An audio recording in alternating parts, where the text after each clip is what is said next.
Hi, everybody, and welcome back to Real Talk NYC Real Estate Podcast with John and Jonathan. Hi, buddy. Hi, bud. Good to see you. Likewise. So today we're going to be talking about all the steps which a buyer needs to take in order to successfully buy a piece of Manhattan real estate. Yes. So let's launch right into the very first step, okay?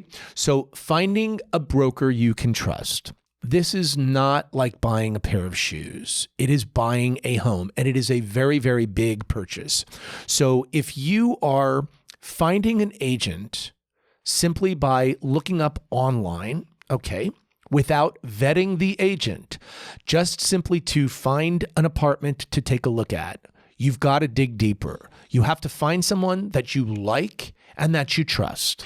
And trust is the bigger because you can like an agent that's not necessarily as seasoned, new in the industry. That's not to take away from anybody jumping into the industry, but find someone who is market knowledged, someone who can maneuver in any kind of market, I would say, as well as someone who is able to negotiate on your behalf and can walk you through the remaining 10 steps of buying the piece of real estate. Because you must find a trusted advisor, someone that would tell you not what you want to hear, but what you need to hear, and not only in terms of being able to successfully consummate the transaction, but really look at your best interest at heart. Yeah, and I would break the trust into two different categories of trust. One is their trustworthiness. Right. Do you just believe that they're telling you what they think is right and what they have seen in the numbers?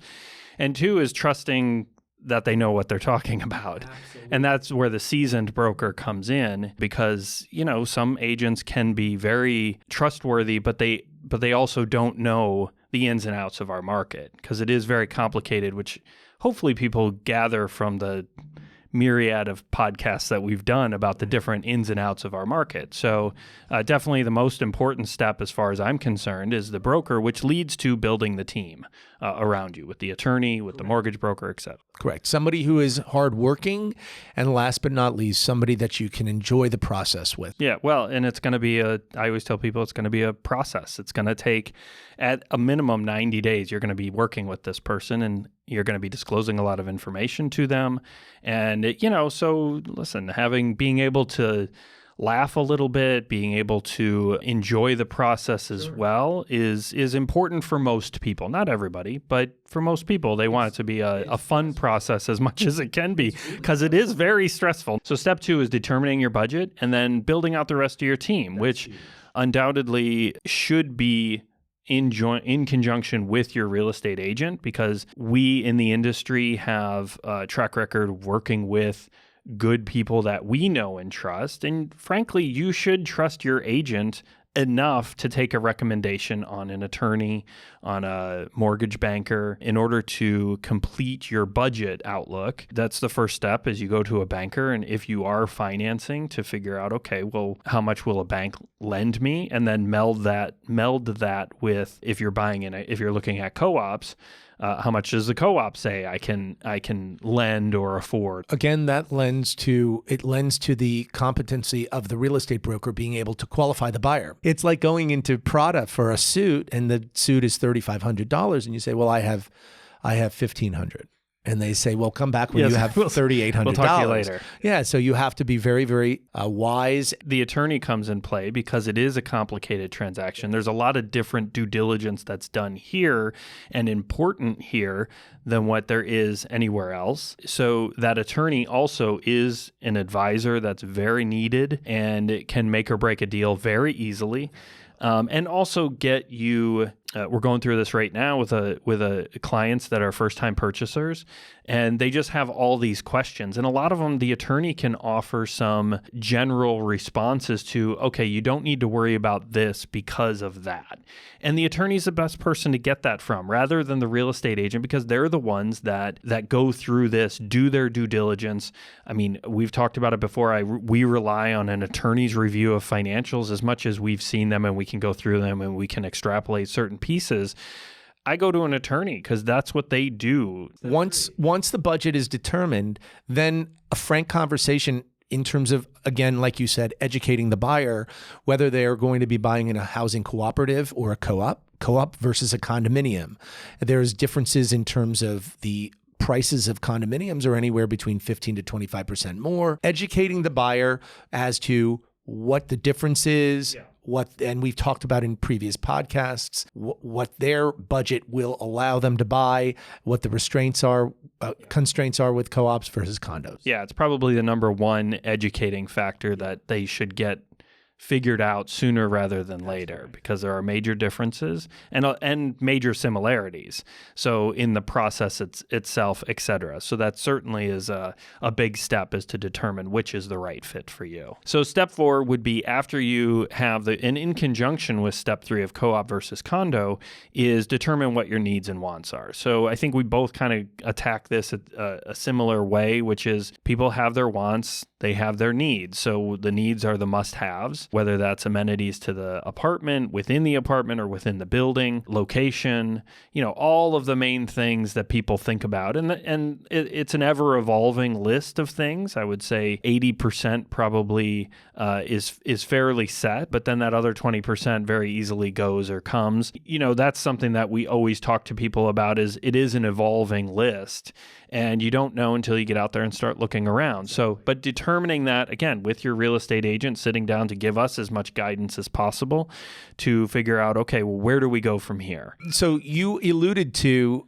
in their wants and in their needs, okay, what they really need versus what they want. And then you stepped on my toes with number 5, which is location.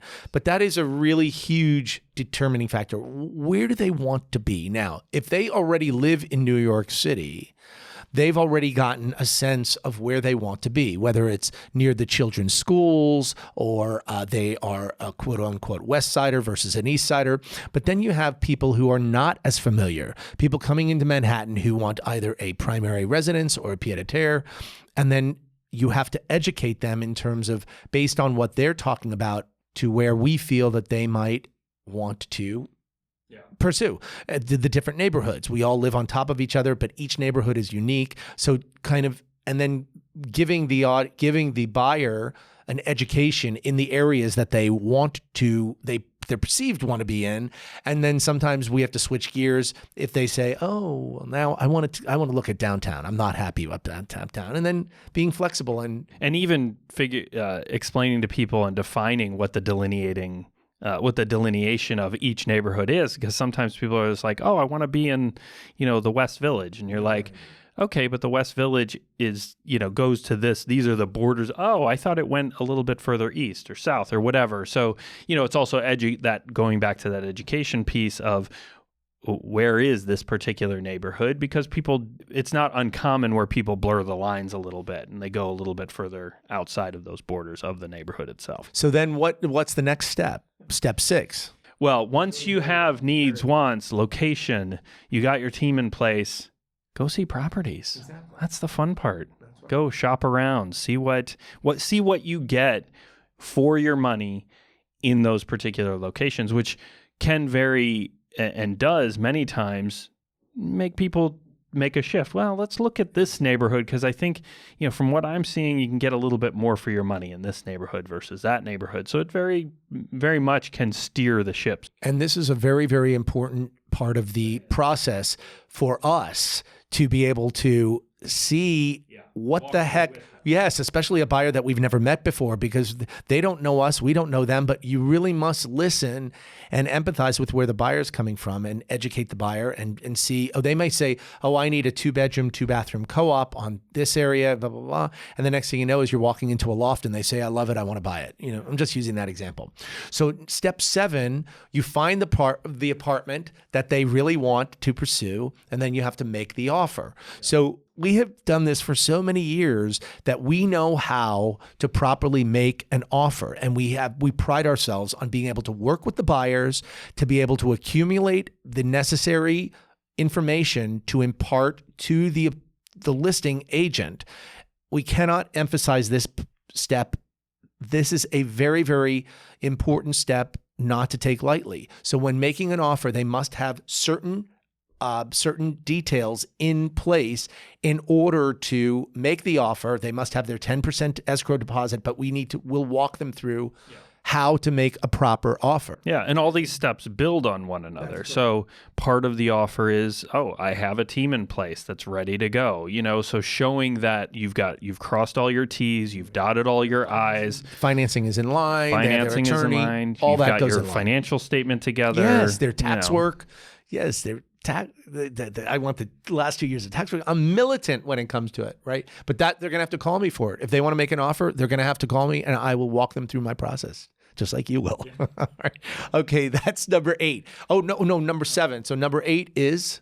Hurrah, hurrah, we have an accepted offer, which is only the start of, it's the first baby step because we are all due diligence first before we go to contract. It's a very obviously important step because it means we've gotten buyer and seller to see eye to eye in terms of the deal. Then it goes on to the attorneys and we start the process. Well, we really hand the ball to the attorney, which is, again, why you want that attorney ready to go and have a sense of urgency to get us to contract signed. So contrary to the rest of, it seems, the nation here, all the due diligence is done, and the only contingency that survives the due diligence period is a financing contingency, perhaps, and then the board approval contingency or the waiver from the condo board. So very important. Once we have accepted offer, we hit the ground running with the attorneys and get them moving on everything right away. And it's an attorney, that phase of accepted offer to contract signed, about 5 to 10 business days is always, our goal is always 5 business days, but I say 5 to 10 because it almost, especially with managing agents and such. Okay, so step 9 is once we get through the accepted offer stage and the contract and the buyers sign the contract and the sellers sign the contract, we are in contract, exactly. Then we need the board application process and ultimately the interview. And that's where it comes, again, in a cooperative and then in a condominium, a transfer application. Nevertheless, the paperwork must be done. And that's, again, another paramount reason to have a solid team. This is for the buyer, a solid team on your behalf being able to walk you through the application, because there are so many buyers who are lost when it comes to creating the application. And we have a seamless process to be able to assist them. And then ultimately, once the application is sent to the managing agent, is processed and then gone on to the board. It's all about presentation with these boards, these board packages. And the only other point that I would make is very similar between the co-op and the condo. So it's not like buying a condo. I just went through this with a new buyer 2 days ago. You're going to have very similar requests for information in a condo, a resale, not a new development, that's sign the contract, close.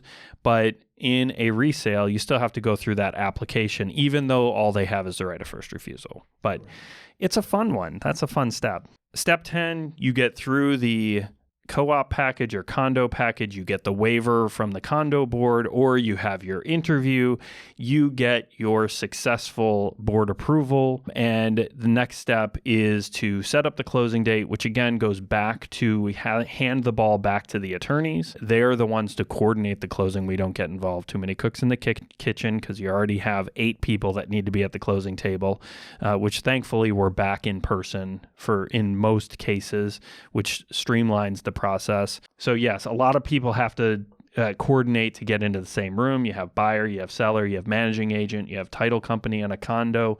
You've got the 2 attorneys, so that's 6, and then possibly 2 banks. So you can have up to 8 people. Well, the brokers, yeah. I mean, we're there for comic relief and kind of just to make sure that try to keep the peace, which sometimes is, very needed in our world. So once we have board approval, just to quantify timeline, board approval or waiver, usually we can close within about 2 weeks, about 10 business days, if everybody's motivated to do so. So the final walkthrough is right before the apartment's going to close, either the day before or a few hours before the closing.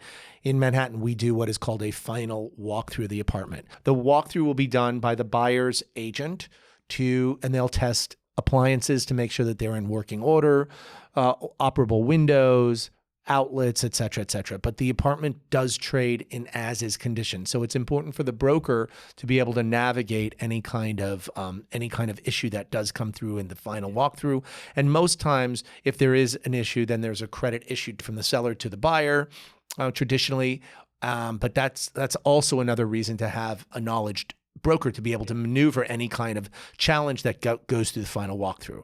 No, the only thing I wanted to add on the final walkthrough is I just tell people, listen, it is, as you said, but we're going in to just make sure that the apartment's basically in the condition that you saw it. And listen, normally I would say if we were to think about all the final walkthroughs we've done, very rarely do you run into a real issue, but it does happen. And that's where the brokers step back in conjunction with the attorneys to figure out, okay, well, what's the legal stance on this or case law around this particular item?